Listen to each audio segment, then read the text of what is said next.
I'm so excited. I'm here with Gab Waller. Woo. Hi. If you guys don't know who she is, you are going to become obsessed.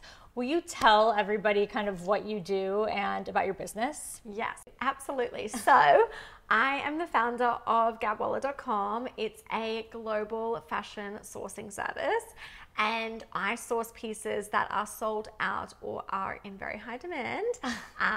You can call me a little fashion detective is the best way to refer to me. I love that. A fashion detective. And like, for example, like if there is a sneaker or a Chanel bag or a shoe or like any piece that you see and it's sold out, like Gab can find it. Yes. From all over the world, right? That's it. Yeah. So cool. How did you start your business? So I started about 4.5 years ago. I'm from Australia. Yes. Started in Sydney. We can tell. Yes. Yeah. So started in Sydney, and I originally started with the concept that I would source for Australian clients. I knew that there was a market for it in Australia, sourcing pieces internationally that weren't available in Australia. Down there, we receive quite a small assortment, but we also receive pieces quite late compared to the rest of the world. So that was the original concept, that I would source internationally. And it just really went off about 6 months into the business. It was, at that point in time, I had global clients. So I knew that it was, going to be a growing business. Okay, so if you Google Gab, you'll see that, I mean, you're probably going to be too modest, but like, I'm going to make you tell the story. Like, you'll see that like everyone's like Hailey Bieber and like Rosie Huntington-Whiteley's like favorite fashion source. So tell everybody about like the moment where your business kind of blew up. Yes. Okay. So it was 6 months into the business, and I was sourcing only for Australian clients at that time. And Rosie Huntington-Whiteley posted up an Instagram story that she was looking for a specific Celine coat. At the time, Phoebe had just finished up with Celine, so the demand on her pieces was pretty damn crazy high. Yeah. And I saw that story and I knew that I could get the coat. I was speaking with a boutique about a week prior, and I knew that I could get it in a particular size, but I had no way of reaching Rosie. So I left it, and it was about a couple of days later, a mutual friend here in the States DM'd me, and she said, hey, like, I've been, seeing what you're up to. I think at that point in time, I only had 1,000 followers, like very, very tiny. And she said, do you think, I'm in touch with Rosie, do you think you can find this coat? And it happened really quickly. She said, DM her, which I did, and then found the coat for Rosie. Rosie posted it when she received it, and it was like game-changing moment. That is so cool. And where did you find the coat? Came from Denmark, Copenhagen. That is so cool. So you just have contacts like everywhere in the world, like at all the boutiques, like even like department stores too? Exactly, yes. That's So something cool. that I kind of, realized early on. It started predominantly sourcing in Paris, but then if it was sold out in Paris, I knew that I had to have eyes everywhere, and that's the goal of the business. I want to have eyes quite literally everywhere around the God, that globe. is so cool. Do you speak French? Is that how? I don't. Okay. I have an assistant in Okay. Paris. He was my OG. He was there from like the first month of launching the business, and we still work together. So he has been very helpful in that regard. What do you think makes you really good at this job? So I definitely think you need to be ambitious. Yeah. You need to be, you can't be afraid of hearing the word no. Yeah. Because it's going to happen a lot. Yeah. I think that's something that, maybe the misconception with this job is that I just click my fingers and You I have find it. the Yeah. item, but that's certainly not the case. It's a lot of digging. I refer to what leads do we have? So it really is like that detective work to find that piece. So I think ambitious, not afraid of rejection because it's going to happen. And I also think, as a personal shopper, you're going to be dealing with a lot of clients. So your communication skills, you want to be good. You want to be a people person and really thoroughly enjoy doing it for the client. It may come as a surprise, but when I launched the business, I don't come from a luxury background. So it's not as if I was getting access to these pieces because I had a huge spend with these brands. I was a fresh new person that they'd never heard of. I wasn't a client walking in and saying, hey, can I have access to like your most hottest items? So it really does come down to that. It's you want to be a people person. And I think that's like, when people say, how did you do it? It's just like, I'm genuinely very nice. So Yeah, it's like, it's not exactly. hard to I make can those tell. relationships. Yeah, okay, because that's also interesting, something that you brought up and something we were talking about earlier, where it's like, you're sourcing luxury items, right? So it's like, obviously there is like a factor of it being like pretty like elite and fancy and niche. However, you're sourcing these items for anybody. Like, you can work with Gab, like you just have to pay like a small fee for her time, but like it's a pretty accessible price. Yes. And it's like, so she's helping anybody get access to things that were once only for elite people, or people that had a relationship with the brand, or like people that shopped a shit ton at Chanel. So then like Chanel was like, oh yeah, we do have these loafers for you.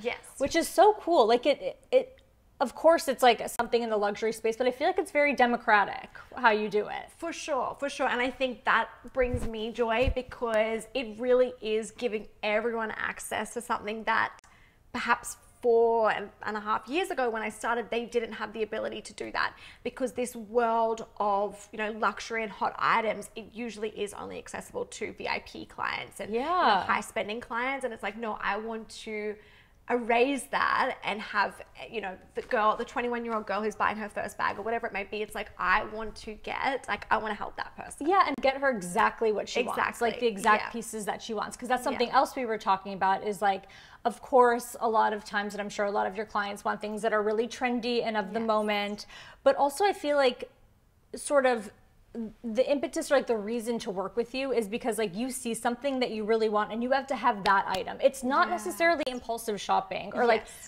hauls of like buying a bunch of stuff. It's like, I want that. So I'm going to pay a little bit more and I want to get that exact thing, instead of like, oh, whatever, like I'll just take any Chanel bag. Who cares? That's exactly it. So that's, I feel like that's special. And I like you said, like somebody getting like their first like designer bag is, you know, like, it's a moment. Yeah, it's a moment. It's memorable. Fun. Yeah. I remember when I got my first designer bag. So do I. What was yours? Mine was a Celine trapeze bag. Love it. Yes, I actually sold it later on. Great. But I still remember it. I remember the feeling and how I was so particular about like every single detail of that bag. Yeah, making it's like sure it was what you perfection. wanted. Yes, yeah, I was very excited. And I mean, I remember when I got mine, it was like the experience at the store was also really like exciting and fun. And I was kind of nervous, I think, to go in there, because I was like, shit, like I don't have anything fancy on. I'm wearing like something like, I don't know, whatever. I didn't look fancy. So I was like, oh,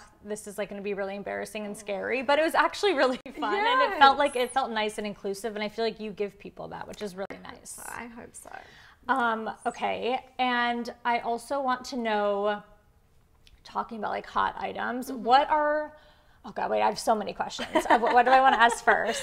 What are the items that people ask about the most? Like what are your most requested things recently? Sure. So Chanel would definitely come through as number one in terms of most requested brand and items from that brand. At the moment, it's a lot of the Chanel loafers, the quilted CC ones, which I do have here. For a client. They're going out later today, but I'm glad I have them to show you. Yes. And so definitely Chanel, the Chanel Dad sandals, 100%. In terms of other brands that I receive a lot of requests for, I would say that Hermes certainly up there, Dior, Louis Vuitton, the Row gets a lot of traction.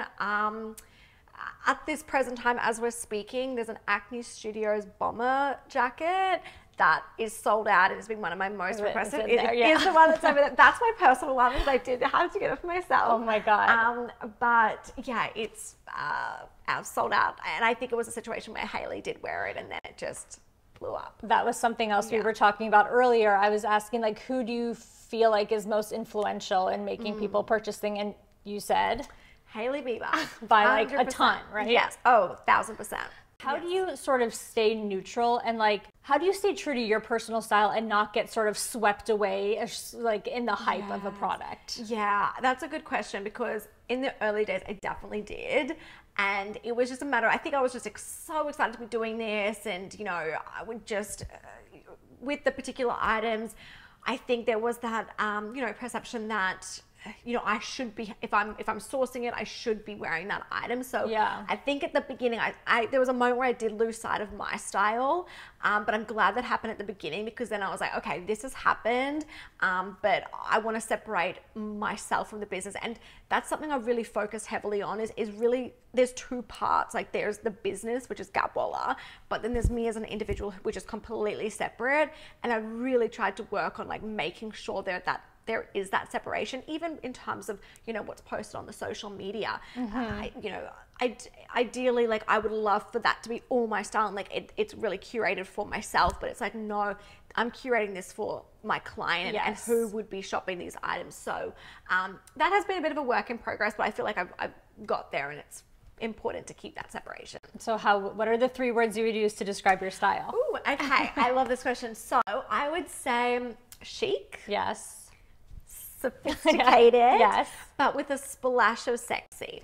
Yeah. Yeah. I agree. I was saying earlier, I was like looking at your personal looks, and I was like, sometimes you wear stuff that's like very sexy, and I love it. Like a cutout, or like a something, like like a cute evening look. 100%. That's something I've been trying to do more, honestly. Like, especially being here in LA, it's like the weather is like so nice that I feel like in New York I would just wear the same thing to dinner that I would wear the whole day. But here I'm like, why not? Like, people get dressed up here. Yes, you can. Like in the evening, yeah, you can. 100%. Yeah. And I guess if you're going home and changing and all that kind of thing, 1,000%. Yeah, it's like fun to like be a little sexier in the evening. Yes. Okay, I know we talked about the Chanel loafers, but are there any specific items that right now you're seeing like a ton of requests for? Yes, absolutely. So I would say that at present, there's a pair of Chanel jeans. Ooh. I know, which I'm quite surprised about. I'm always curious, like, how do these items pop off? But they're denim jeans. They come in a blue denim and like a dark black denim, and they've got little CC logos all over them. I can get you a picture. So they're definitely top, I would say, currently most requested in terms of the inbound request. The Acne Studios bomber jacket, 100% is up there. I would say the the 90s bag, which I actually also have. Love this bag. It's about to go out this afternoon. It's really pretty. But this is the ivory, and then also in the black. So I would say the Row 90s, and also the Half Moon bag by the Row. We've been receiving a few requests for. And then, I mean, this is like a always constant, but there's chypre sandals. Yeah, I mean, they're becoming a permanent style, so I think that may decrease once they're more readily available, but at present, like, everyone wants those shoes. Yeah. It's interesting. Are there ever pieces where you're like, I know it's like, so you used to be a stylist and you obviously have great taste, but are there ever pieces where you're like, I don't know why everybody wants this? I do. I'm trying to think of one that I can even give you an example, but there are, and I'm like, oh, like, how did this pop off? Hailey Bieber probably wore it. Yeah, actually, that is true. That's exactly how. That explains it, yes. Oh, one other that's, I'm getting a lot of requests for, it's a Miu Miu cowboy hat. It's on my Instagram. I saw that on your Instagram. And it hasn't launched in a lot of regions yet. So as soon as I saw it, I said, boom. Because last season there was a Prada one, very similar, but only in black. And it was, clients went crazy for it. So as soon as I saw Miu Miu did one, I said, we need to jump on this now. So do you like buy extra stock in anticipation, or you just kind of like get your... I kind of gauge it initially. So I'll post it on the Instagram saying, you know, for example, the one that we post, I said, we're calling it, this is the hat of the season, and that's my prediction. And then I gauge what response we would get. And I mean, going by the comments and the DMs that flooded in, I knew it was a big one. So at that point in time, I said, let's jump on it, and we buy up as many as we can. Cool. And like, that's also a good thing we can talk about. I asked my followers what they want to know from you. And a lot of people had a lot of questions about like shoes. Like, how do you know which shoes are going to be the hot shoes of the season? Like, how do you anticipate that? Yeah, good question. I feel that each season there's, from each category, there's like a unpopular item. I think Celine's shoes, for me, we get a lot of requests on their boots are really good. Their sandals are really good. But in terms of the specific style, I would look for... I guess I would look for, you know, who's worn it, who's potentially worn this style already. I think I look for the style in general in terms of longevity. Is this just a one-hit wonder, or does this have long-term longevity to which I think we discussed. Well, I was going to say, I would have guessed if you would have asked me, and clients did, and I should have sent them to you. They asked me like, do you think I should still get the Chanel dad sandal? They asked me that like last summer, and I was like, no. But I wouldn't have guessed that it's still so popular. It is. It really, really is. And that's one style that... Is that surprising to you or not really? It is. Yeah. It is, because in terms of the time frame that has been such a popular item and hard to sells get out constantly. To me, it is very surprising. I mean, I think I got my pair, oh goodness, like 3 years ago now. I don't actually wear mine too much, if ever, which is, I mean, maybe that's saying something, which it's a shame, but people still want them. People still want them, yeah. And of course, Chanel are coming out with new colors and new styles each season. So I wouldn't say every color is an immediate hit. It's usually the black ones, the OGs that are, the most requested, the ones everyone wants. But Chanel are definitely onto something with those. Is Chanel very requested because you sort of need an in order to get specific Chanel pieces? I think so. Yes, I definitely think that is something. Chanel to the people. That's your slogan. That's my slogan. Yeah. Put it on my business card. Yeah. I do think so. I think there's two things. I think one, they definitely keep their production low compared to other brands. So, that is going to result in items selling out quicker. But to me, with Chanel, it really is about having that relationship, because a lot of the pieces will not hit the shop floor. They sell out either pre-reserve, pre-order, or the second they come in, they've got clients lined up and it won't ever make it to the floor. So that to me is a very relationship heavy brand. Wow. That's really interesting. Yeah. Really, really interesting. Okay, besides Hailey, who are some other people who you find like when they wear something, you're like, oh shit, I'm going to get like 1 million requests for this? Definitely Morgan Stewart. Yeah. 100%. I think in terms of the brands that she wears, Chanel, The Row, what else is she wearing that we get? Celine. Celine, definitely. There's a particular pair of Celine boots that she wore, like a Western style boot that she wore. Cute. And it just game over. Everyone wants it. So Morgan Stewart. I also think Elsa Hosk, definitely. And Hailey is number one all the time. And Matilda Jeff, I think. She wears a lot of vintage pieces. We do some vintage sourcing. So if there's a particular like vintage bag that she might be wearing, we may receive requests for it. You mentioned like a Celine boot that Morgan Stewart wears, that's sort of Western. Yes. When you see that that's going, are you like, oh, maybe like people are going to want like Western boots, I should sort of like keep an eye out? Or is it more like they want this specific one? Good question. They want that specific one. I guess that's kind of like the point of the business. It's like, I don't just want any Western boot, I want this one. Exactly. And there have been times that I have offered to say, hey, would you consider this one? No, I want that one. And so I learned very early on that a lot of clients don't want alternative options, and that's why they come to us. They know the exact piece that they want, so I've got to find that exact piece. It's really fun. Yeah. It's really fun. And again, like, I think it really, like you said, it's like, it is about trends, and it is about like, these like it's a specific market, but it is about getting that one specific thing that the person wants. It's not about getting like a ton of shit that's similar. Exactly. That's it. 100%. It's all about, that one particular item.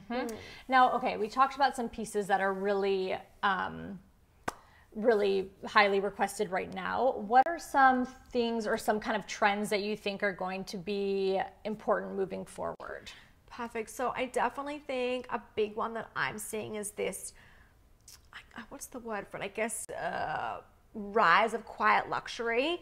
Back when I started, and so it's been really interesting to just watch this, transform over the years, but logo mania was such a huge thing from an array of brands. They're like, if I'm wearing Chanel, you're going to know it. 100%. They wanted that little CC. They wanted the GG from Gucci. Like, it had to be on there. Whereas I feel as though I'm seeing a shift in terms of, that the quiet luxury is really coming in. So brands like The Row, I'm sure, are doing absolutely fantastic. Like that bag. It's like, it could be anything, but it's not. Anything, but it's not. Yeah. It's a beautiful little row bag. It is really cute. So definitely I'm seeing the rise in that. And I think we're only going to see that increase because I think, people want investment in their pieces, which is what I'm really seeing. They want longevity in their pieces. So we don't want to be buying pieces that we can just wear once or twice, 3 times. Like, let's style this all different ways, et cetera, et cetera. And I think, when I think of brands like The Row, they do, and Kate, they do such a great job at that. So that's one that I'm certainly seeing. And then one that we touch base on, which is that like lingerie dressing. Yeah, yes. I'm keeping an eye on it. Let's see. Yes, okay, wait. We talked about this not on camera, but the Kendall wearing the like no pants. Yes, that look. I think I want to attempt it. I think I want to. It goes with your sexy. That is true. It does. Maybe with like a high boot. It's like a little like a chic high boot. I actually do have a little chic right? high boot from the road. Actually, yes. I think I want to give it a go, but it's interesting. It's trending supposedly, and I think it's one to watch to see how it goes in the coming months. Yeah. It's really interesting. I feel like that quiet luxury thing is really interesting. And I feel like I've been seeing the same with my clients, where it's like they want something nice and they want to, you know, they want to spend money on something that's great quality, but they don't necessarily need to like shout it from the rooftop. 1000%. Yeah. And it's like, of course, like you said with like Kate or the Row, it's like, it could be any sweater, but it's like, it's well made and it feels good. And it's kind of, to me, it feels a little bit like more for yourself. I 1000% agree, because that's how I feel when I wear those pieces. It's like, no one has to know, but I feel amazing. Exactly. I feel amazing because I'm wearing this, and no one has to know. They could think it's anything. But I feel amazing in this, and that is why I buy those pieces and invest in those pieces, because it makes me feel good. Like that bag, I feel like, I don't know, even if like the sort of minimal style goes away, I feel like that bag is still something you could totally incorporate. 100%. Yeah, you've got that for life. Honestly, those Chanel shoes too. This is true. They're classic. And I have worn because I have those lovers. I wear them all the time. Yeah, all the time. I've got much more wear out of those than my dad's sandals. Hands down. This is like the anti-dad sandal. This is the anti-dad sandal YouTube video. Well, it's okay. You can have an opinion about it. That is true. Yes. Also, like, okay, going to like having an opinion. When clients sometimes ask for something, or when something becomes really huge, like, do you ever? Your job is just to source it. You're not going to be like, don't get that. I think so. I do get asked my opinion from clients, as in like every now and then, like, what do you think, Gab? And I am honest, like, no, not worth it. No, accent. No, don't get it. Love the Aussie no. Yeah. So I am honest with that. But if my opinion isn't asked, I'm purely just accept the request, find the item, get it to my client. That's like that's my job. So yeah. Do you give people a time frame on terms of how long it's going to take? I don't, only because it's case by case. Yeah. So an item can be found within 24 hours, dream case scenario. Yeah. And that's when it may be an item that I've been like actively sourcing, and I say, boom, I know that, you know, that region already has that item. Yeah.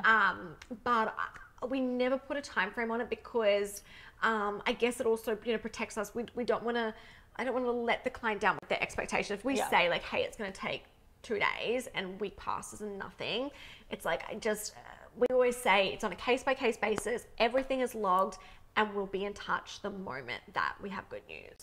Has it ever taken a long time and somebody's like, I don't want it anymore? It happens. Yeah, it happens. And I guess that's part of the business. Yeah. And I think it's a good thing about the business is that when we do find something, there's never any obligation to purchase. So, and their reason could be, like, their mind could have changed for any reason. Price too high, bought something else, don't want it anymore. There's never any fees for that, which I think is really appealing to the customer. And I've been asked, like, how does that work from a business perspective? Because, like, you're just wasting time. And I said, because we're sourcing so much and so much is getting confirmed, we have the flexibility that the yeses outweighs the no's. So that makes sense. It works out in the end. And again, it's like, I'm still thinking about that kind of like the idea of like impulse and like the quick trend cycle and all of that. It's like, it does feel like on the surface you are about like the like trendy items, but also like you're actually like anti the quick trend cycle, because you have to really, like we said, you have to really want it, but also you have to be willing to like wait. That's exactly it. Yes, that is true. That you is know, true. It's like, it's not that like, okay, I like this, I see it, I gotta have it. So I think it's actually nice. Like, one of my tips for clients is often like, if you see something that you really like take a screenshot and honestly wait 24 hours. I like that. And I like, really if you still want it, sure. Yeah. Purchase it or whatever, you can think about it more. But like, I honestly feel like having that cool down period is really helpful. So for you, it's like, yeah, you're going to have to like go to Gab, you're going to have to pay the fee, and then she's going to have to find it and like if you still want That it. is honestly so true, because even in the process up to submitting your request to me, the client has most likely done their own research to try to find that item. So you're right. To me, it is very like anti impulse buying, because there's been a lot of thought that's gone into like, I want that specific item and I'm going to submit my request to Gab, and then I'm going to wait until it has been found. Like a lot of time kind of passes. So I want to ask if you have any advice for people who are carving out a path in the fashion industry in a kind of non-traditional way like you did. Okay, perfect. So I think number one is take initiative. Don't be afraid to like reach out to anyone and everyone. In my early days, that was something that I was not afraid of. So whether that's through LinkedIn may be considered a bit old school these days. I personally disagree. I think it's a great resource for finding who works at what publication, or who works at what boutique. I definitely that's smart. Yeah, definitely utilize LinkedIn, because otherwise the other channel is Instagram. But I'm like, I don't know. I want to know exactly what role that particular person works in, or the person I want to reach out to. How do I find out what role they're in? So don't underestimate LinkedIn. Oh, I love that one. Yes. I underestimate LinkedIn. I don't even know anything about it. I'm not the best at updating it, but I have it, and it's really good. And I do feel that people use it, at least in the business, at least updating their role on there. So that's a big one. I think taking initiative. Don't be afraid to reach out, and whichever it may be. I definitely think, of course, this is, but like social media, really maximizing that as much as you can, using it as a portfolio if you can. So depending on what area of the industry you're wanting to go to, if it is personal shopping, if it is fashion sourcing, start your Instagram page, whatever it may be, and use that as your portfolio as you're applying for jobs or whatever it may be. Like, hey, this is what I've been sourcing. This is what I've been working on. So I think those two are big ones. Again, those are great. Going back to rejection, just not being afraid of that. No, bouncing back when it does happen. Because there's a yes out there. I know it because it happened to me. Yeah. The social media aspect is really important, because I feel like when people ask me like, how do you start? It's like, you're so lucky that you have your own tool to promote yourself. For sure. 100%. And like, even if you don't have any followers, it's like, it's not even really for that. It's more like to show a potential employer or like a client, 1,000%. like, this is what I can do. That's exactly right. And even when I've grown my team, one of the first things I do look at, and I'm sure a lot of other employees do look at, is their social media. And it's not about their followers. It's about, let's get a feel for their style, who they are, their work. So yeah, definitely using it as a portfolio, even the way they write, so grammar, things like that. Like, that's all things that you can pick up from. Yeah, I'm a bit of a grammar OCD, so I look at that. I spell everything wrong, and I have horrible grammar, so I would not be hired for the GabWaller.com team, but that's okay. Okay, my other question about your business is, how do you stay accessible, and like, why is that so important to you? Because you can tell people sort of how it works, like how working with you works. Perfect. So everything is done through social media, predominantly Instagram. If you don't have Instagram, we also accept requests via email, but basically you send in a request with an image of the item that you're looking for and your size. So, hi Gab, looking for this item, image attached, need it in a size 38. And from there, your request gets logged in a database, and my team has access to that database. We begin the hunt, and then we go back to you once the item has been found with the total price. So that's it kind of in a nutshell in terms of how it works, but anyone can do that. So you don't have to have any previous spend history with any brand. You don't have to have purchased with me before. You can just DM us, and yeah, we take care of the rest. And do they have to, like, I know you mentioned like if the product's out of stock, but do they still have to pay you for your time? No.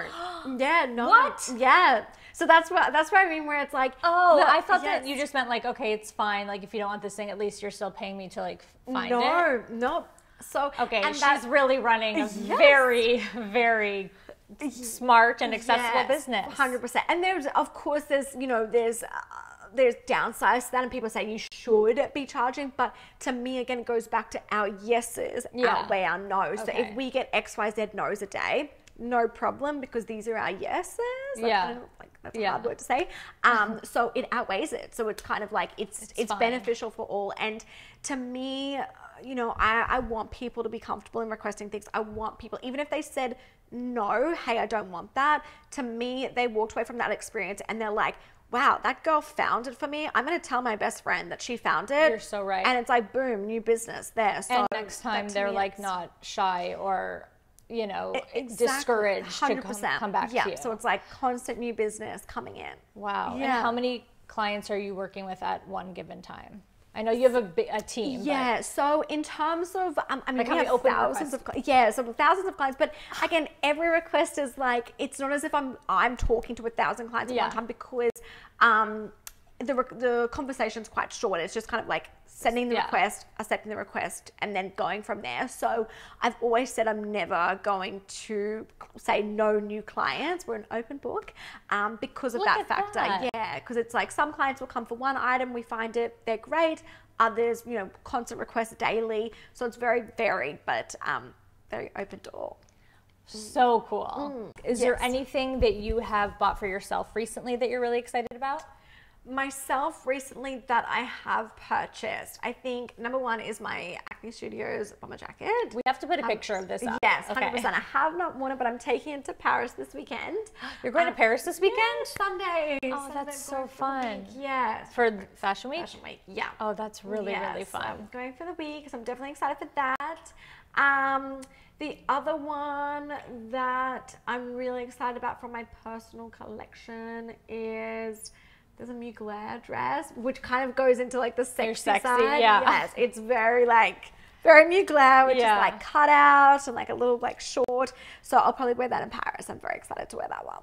That's really cute. Yeah, it's all black. And, So you've obviously created an incredible business and really like carved out your own niche in the industry. Where do you see your business going like in the next 5-10 years? Amazing, great question. So I definitely feel passionate about saying that sourcing is the future of fashion. Yes. I think for those reasons that you have just mentioned, it's accessible, it's quick and easy for the time poor, and that's a big thing for my business. A lot of my clients are time poor. They don't have the ability to be searching online. They don't have the ability to be going physically into stores. So, you know, that to me is like, there's so many advantages of going through this route to do your shopping and sourcing.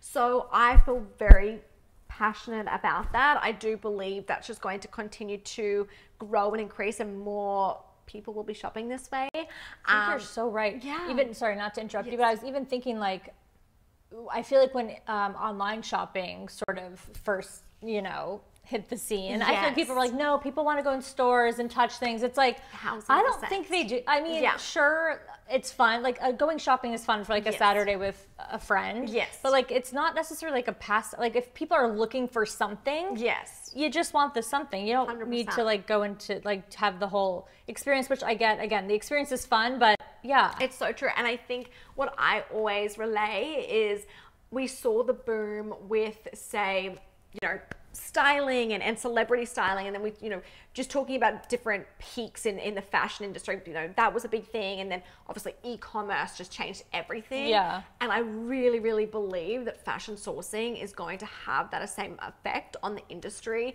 Even just in my 4 years, like to see how many other businesses have grown in this space.